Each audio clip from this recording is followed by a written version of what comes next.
We turn now to the new and terrifying images tonight after 4 officers, one of them a U.S. Marshal, were shot and killed.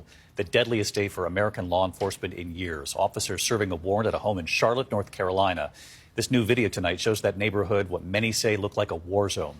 Officers taking shelter behind a vehicle, exchanging gunfire with a heavily armed suspect next door. Other officers approaching through neighboring yards. An armored vehicle driving on lawns, taking one of the wounded officers to try to get them help.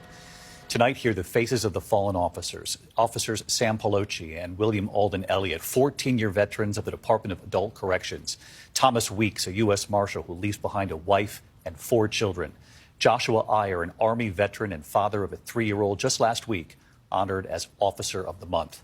Faith Abube is in Charlotte for us tonight. Tonight, the dramatic new video showing the suburban Charlotte neighborhood turned into a war zone. A tense standoff with a convicted felon that left 4 officers, including a U.S. Marshal, dead and 4 others wounded. The officers seen taking cover behind vehicles as they exchanged a barrage of gunfire with the heavily armed suspect. Officials say around 1:30 Monday afternoon, members of a U.S. Marshal Fugitive Task Force went to arrest Terry Clark Hughes Jr. for felony possession of a firearm. Police say the suspect saw them coming and targeted them as they approached his house. He was shooting from upstairs down at the officers, both front and back. Gunshots were coming from multiple locations within the house.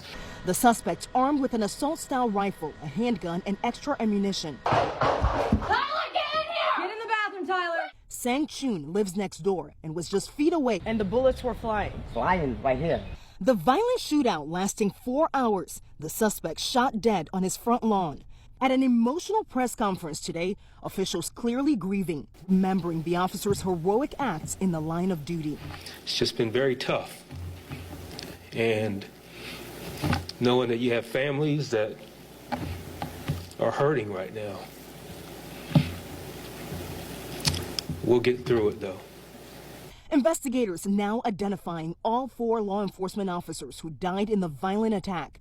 Officers Sam Pelosi and William Alden Elliott, 14-year veterans of the Department of Adult Correction. Thomas Weeks, a U.S. Marshal who leaves behind a wife and 4 children. And Joshua Iyer, an Army veteran and father of a 3-year-old who just last week was honored as Officer of the Month. And David, tonight only one of the 4 injured officers remains in the hospital. The police chief tells us he is stable. David. We're thinking about all of those families tonight. Faith Abube. Faith, thank you.